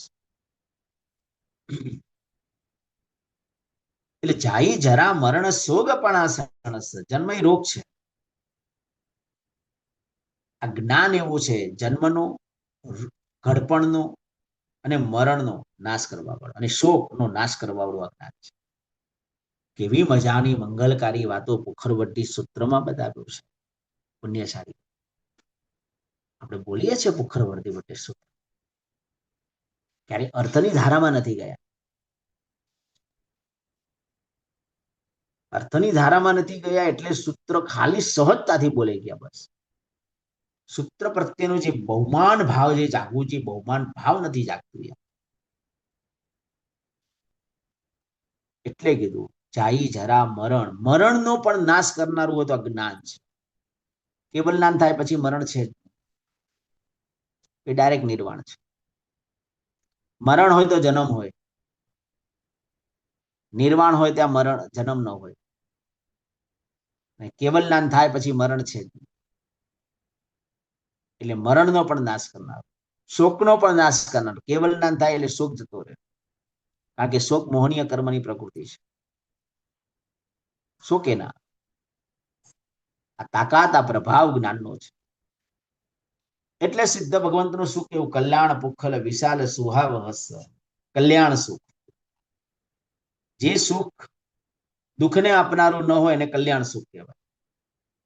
જે સુખ દુઃખને આપનારું ન હોય એને કલ્યાણ સુખ કહેવાય. માની લો કે આપણે 50 લાખની ગાડી લીધી, પણ પાર્કિંગનું પાછું દુઃખ, એટલે એ સુખ દુઃખને આપનારું બન્યું. એક્સિડન્ટ થયો તો પાછું દુઃખ, એ સુખ દુઃખને આપનારું બન્યું. એટલે આપણે એવું સુખ જોઈએ છે જે સુખ દુઃખને આપનારું, અને કલ્યાણ સુખ જે સિદ્ધ પ્રભુ પાસે છે. એનું સુખ જો અભ્યાબાદ, પીડા રહી સુખ છે.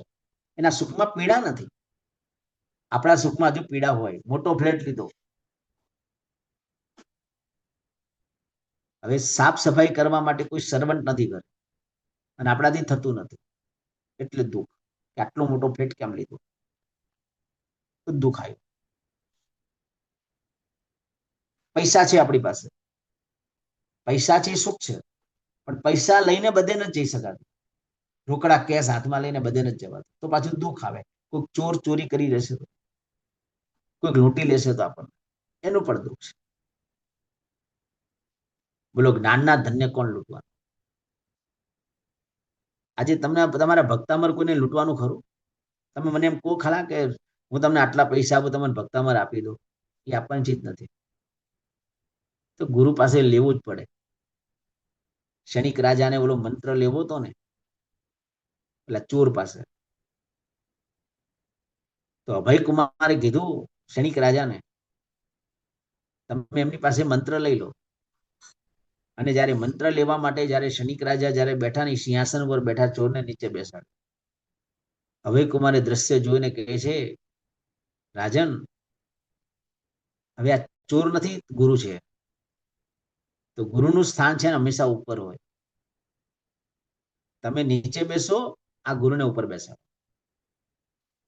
અને એ રીતે મંત્ર લે છે. અને મંત્ર લીધા પછી અભય કુમાર કહે છે કે હવે એનું બહુમાન કરો ગુરુનું, કારણ કે મંત્ર આપ્યો છે ગુરુએ. ગુરુનું ઋણ ક્યારે ચૂકવી ન શકાય, કારણ કે તમને સાચો માર્ગ ગુરુએ દેખાડ્યો છે. એટલે એના ઋણમાંથી મુક્ત ક્યારે થઈ શકીએ એમ નથી. બસ આ જ્ઞાન છે. કલ્યાણ પુખળ વિશાલ સુહાવો, કલ્યાણ સુખને આપનાર. પુખળ વધતું જાય, વધતું જાય, વધતું જાય, વધતું જાય. અને વિશાળ સુખ. હવે જે સુખ પછી બીજું કોઈ સુખ છે જ નહીં, અને વિશાળ સુખ આ સિદ્ધ ભગવંતો પાસે છે. એટલે સિદ્ધ ભગવંતો 8 ગુણના ધારક છે. આજે સિદ્ધ પદની આરાધના કરવાની છે.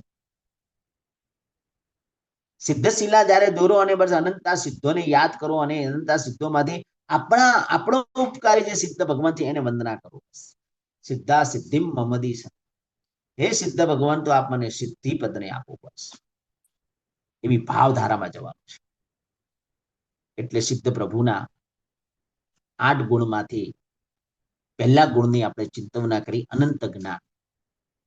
બાકીના 7 ગુણની ચિંતવના આપણે આવતીકાલે આચાર્ય પદમાં સિદ્ધ ભગવંતના 7 ગુણો પણ લેશું, સાથે આચાર્ય પદની પણ ચિંતન ધારામાં જશું. આવો મંગલકારી અમારા માટે બીજો દિવસ, તમારા માટે પહેલો દિવસ પૂર્ણ થયો. પણ આ બીજા દિવસની આવી સરસ આરાધના અને સાધનામાં આગળ વધવાના પ્રયત્ન કરી આપણું જીવન ઉત્તમ બને, ધર્મમય બને, સાધનામય બને, આરાધનામય બને, અને જલ્દીમાં જલ્દી આપણે પરંપરાએ સમ્યક દર્શનને પામીને મુક્તિ પદને પામીએ, એ જ મંગલ શુભકામના. કોઈને કઈ પ્રશ્ન હોય તો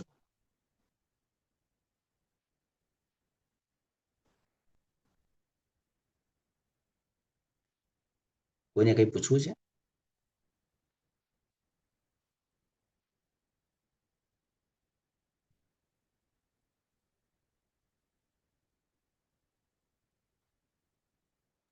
જેમને પણ કંઈ પણ સવાલ હોય કે કંઈ પણ કહેવું હોય તો પ્લીઝ હેન્ડ રેઝ કરજો. અને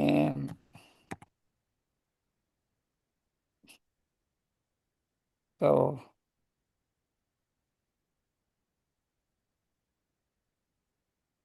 હા પંડિતજી, બીજા કોઈને અત્યારે નથી સવાલ લાગતો, પણ એક સવાલ એ છે કે આપણે જે આ કલર જે આપણે કીધા કે સિડનો વ્હાઈટ, આપણે રેડ કલર, અરિહંતનો તે કલર નું મહત્વ શું? કે બધા દર્શન જ્ઞાન ચારિત્ર તપના વ્હાઈટ કલર, સફેદ કલર, તો એ શાના બેઝ પર એ કલર આપણે આપ્યા છે?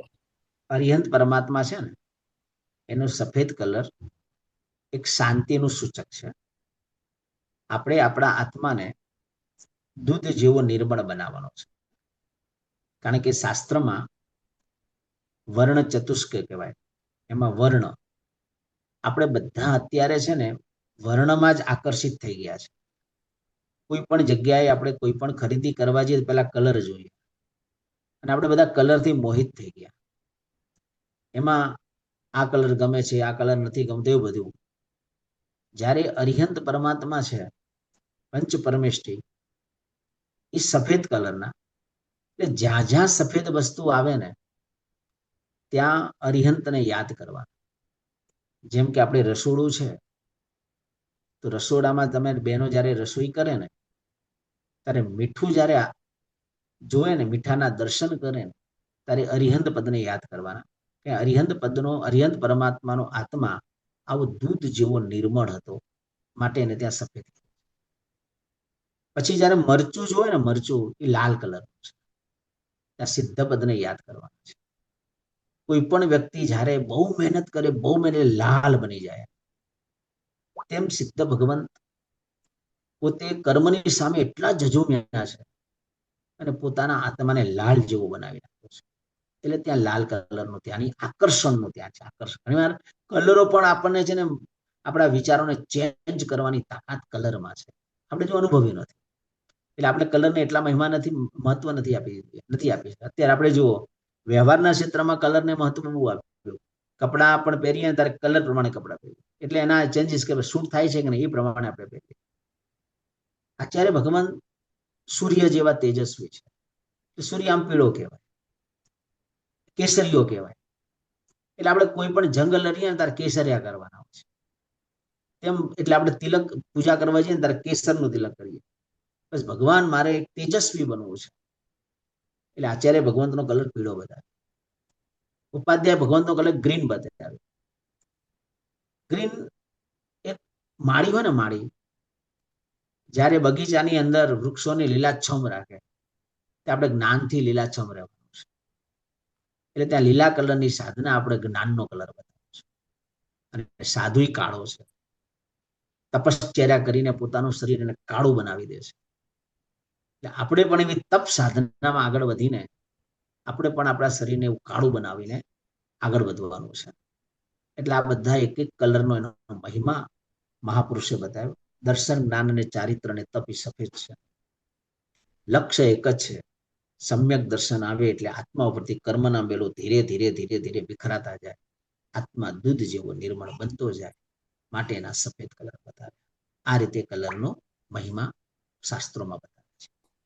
ખૂબ ખૂબ આભાર, ઘણું સરસ. આપણે વિરલભાઈ ને એક ક્વેશ્ચન છે. હા, બોલો. વિરલભાઈ. હા, પ્રણામ સર. આપણે ક્વેશ્ચન એ હતો કે તમે બ્રહ્મચર્યનું એક સૂત્ર બતાવ્યું હતું, એ શું હતું? એ ઓમ રીમ અરહમ નમો 14 પુવ્વીણમ.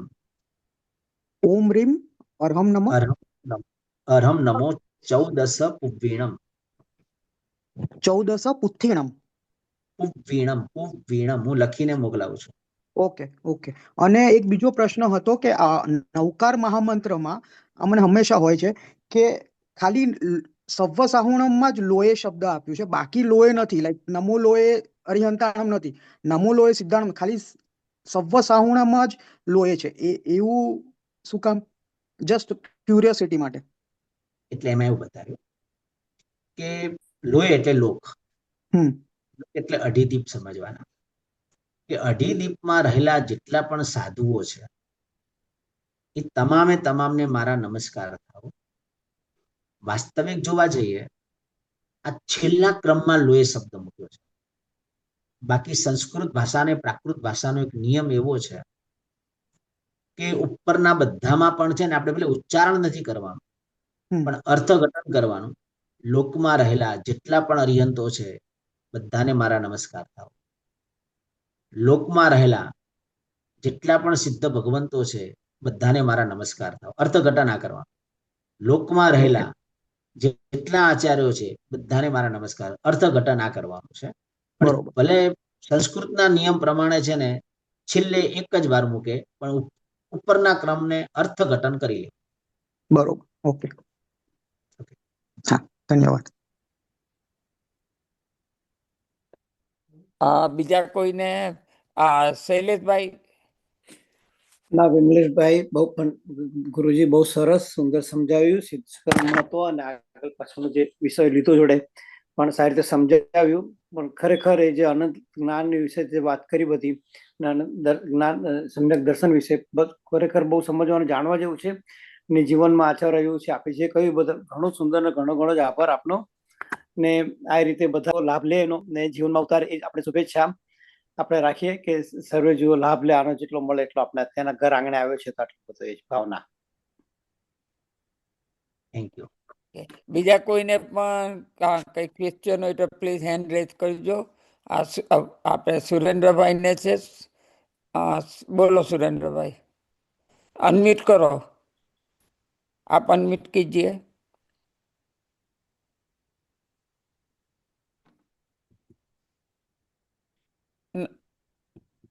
ना, आप अनम्यूट कीजिए पहले.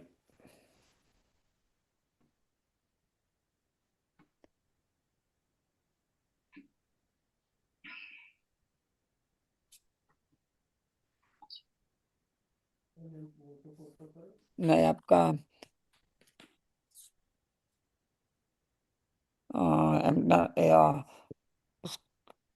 એમનાથી અનમ્યુટ નથી થતું. કઈ વાત એમને કોઈ ચેટમાં લખીને મોકલી આપે તો આપણે 1 મિનિટ રાહ જોઈએ, નહીં થાય તો પછી બોલતે રહોગે. he is speaking so you cannot do it. યા થયું, અવાજ આવ્યો, બોલીએ. wait.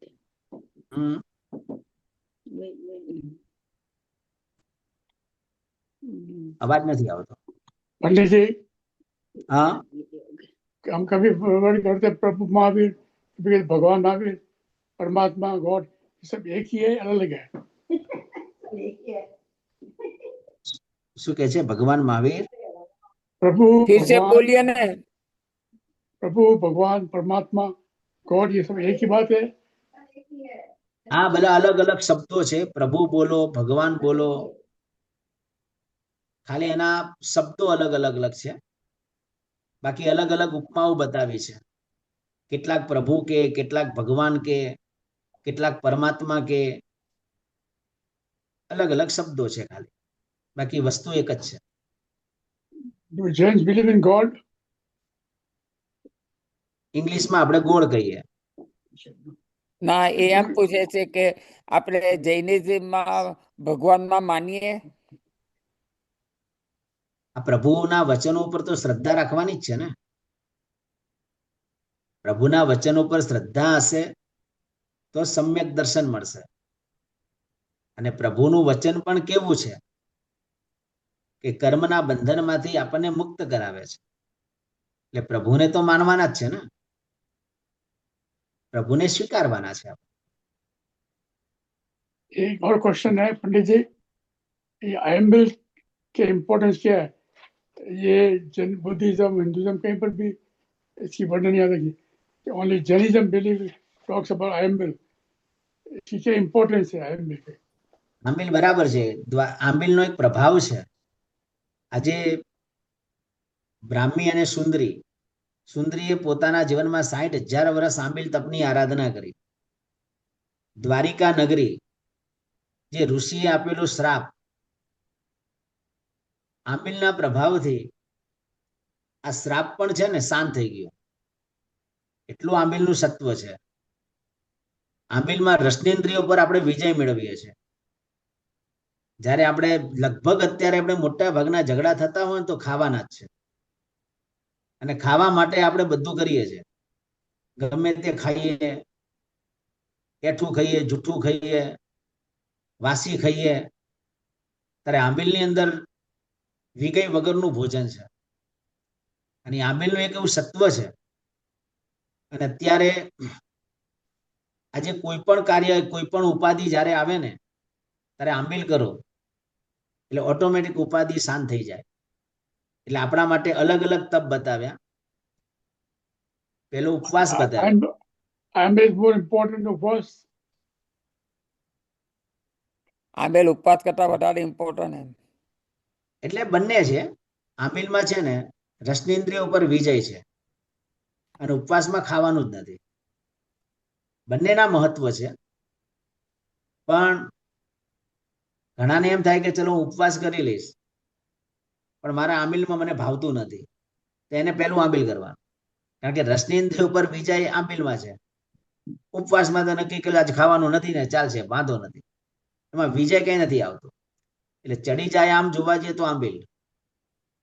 કારણ કે લુખ્ખું ખાવાનું, વિગય વગરનું ખાવાનું, ન ભાવતું ખાવાનું, એટલે રસનેન્દ્રિય ઉપર વિજયની પ્રાપ્તિ આંબિલમાં થાય છે. એટલે આંબિલનું મહત્વ બહુ વધારે છે. એટલે અત્યારે I read in January, Ambil can say one can overcome cancer. બરાબર, ઉતરી જાય, કેન્સર જતું રહે. આંબિલનો તપનો પ્રભાવ છે એવો. તપની એવી શક્તિ છે. આપણે તપ પદની અંદર આવવાનું જ છે. ઓકે, આપણે એક બીજા આ ભાઈને આપણે હેન્ડ રેઝ કર્યો છે, કિરીટભાઈ. કિરીટભાઈ બોલો. ગુરુજી પ્રણામ. મેં કાલે મારાથી લેક્ચર એટેન્ડ નથી થયું, પણ મારો સવાલ છે કે નવકાર મંત્ર આપણે કહીએ છીએ શાશ્વત છે, તો એ આપણા સુધી કેવી રીતે આવ્યો? લાઈક કે તીર્થંકર પરમાત્મા દ્વારા આવ્યો કે એમની પાસે કેવી રીતે આવ્યો, એનું કંઈક માહિતી આપશો? નવકાર મંત્ર છે ને, કહેવાય કે તીર્થંકર, આ બધી વસ્તુ ગણધર ભગવંતોએ લખી. ગણધર ભગવંતો પછી આચાર્યો પાસે આવ્યો, આચાર્યો પછી ઉપાધ્યાય, એમ કરતા કરતા કરતા કરતા ઋણાનુબંધથી આપણી પાસે આ નવકાર મહામંત્ર આવ્યો છે. આજે જેમ આપણે છીએ તો આપણને આપણા વડીલોએ આપ્યો, તો આપણા વડીલોને એમના વડીલોએ આપ્યો, એમના વડીલો એમના વડીલોએ આપ્યો. એમ કરતા કરતા કરતા આખી નવકારની સાયકલ ચાલુ થઈ. એટલે આ શાશ્વત મંત્ર છે. અને આપણા શાસ્ત્રોની અંદર આવા બધા પાઠો છે. અને જોવા જઈએ સિદ્ધ ચક્ર જેવું મહાયંત્ર, એમાં પણ આખી નવકારની આરાધનાઓ બતાવે છે. ગુરુ ભગવંતો એ આગમનો અભ્યાસ, અને આગમના અભ્યાસની અંદર આપણે બોલીએ છીએ 14 પૂર્વનો સાર. આખા નવકાર મંત્રમાં 14 પૂર્વનો સાર છે. તો ભગવાન જ્યારે ગણધરોને જ્યારે દ્વાદ સંગી જ્યારે ઉપન્નેવા વિગમવા ધોયેના પદો જ્યારે બોલે ને, ત્યારે આખી દ્વાદ સાંગીની રચના થાય. અને આખો દ્વાદ સાંગી માં 12મું દ્રષ્ટિવાદ નામનું અંગ છે, એમાં 14 પૂર્વ છે. અને આખા 14 પૂર્વનો સાર તો કે નવકાર મંત્રમાં છે. એવી બધી વાતો આપણા ગ્રંથોની અંદર બતાવેલી છે. તમે ગ્રંથોનો અભ્યાસ કરો ને તો આ બધી વસ્તુ તમને ખ્યાલ આવે. આપણા પાસે એવા ઘણા બધા ગ્રંથો છે. આચારાંગ નામનું આગમ ભણવાનો અધિકાર આપણને નથી, પણ આપણે સાંભળી જરૂર શકીએ. એટલે અત્યારે આપણી પાસે નવકાર માટેની પુસ્તકો ઘણા બધા છે. એ ગ્રંથોનો અભ્યાસ કરીએ એટલે આપણને ઓટોમેટિક ખ્યાલ આવી જશે કે આ નવકાર મંત્ર કેટલાને સિદ્ધ થયો, એ નવકાર મંત્રનું ફળ શું છે, આ બધી વાતો એમાં મૂકી છે. એટલે આ બધું અનાદિકાળથી શાશ્વતી પરંપરાથી ચાલી આવ્યું છે. થેન્ક યુ સાહેબ.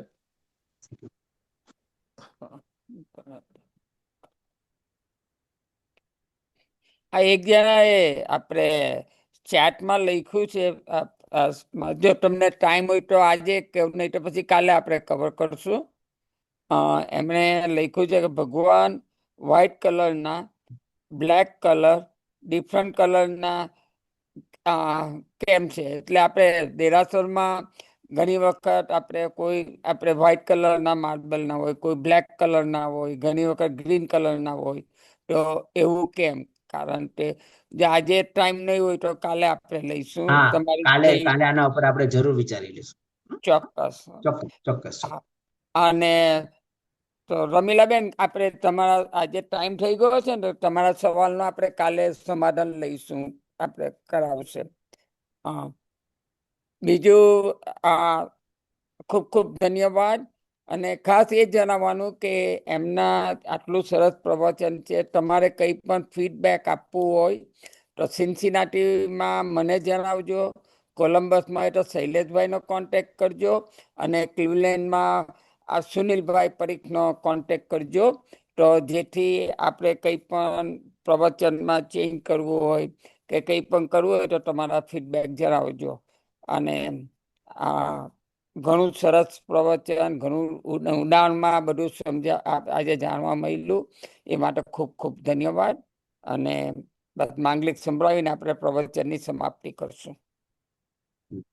નમો યંતાણમ, નમો સિદ્ધાણમ, નમો આયરિયાણમ, નમો વજ્જાયાણમ, નમો લોય સપ્પ સાહુણમ, એસવંજનમકારો સપ્પ પાપ પ્રણાસણો, મંગલાણમ ચ સભ્યસિંહ પડમમ હવૈ મંગલમ. મંગલમ ભગવાન વીરો, મંગલમ ગૌતમ પ્રભુ, મંગલમ સ્થૂલિભદ્રાદ્યા જૈન ધર્મોસ્તુ મંગલમ. અંગૂઠી અમૃત વસી લબ્ધિ ધના ભંડાર, શ્રી ગુરુ ગૌતમ સમરી એવાંચિત ફળ દાતાર.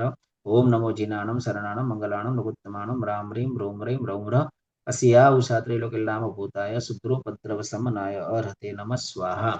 સર્વમંગલ માંગલ્યમ સર્વકલ્યાણ કારણમ પ્રધાનમ સર્વધર્માણમ જૈનમ જયતિ શાસન.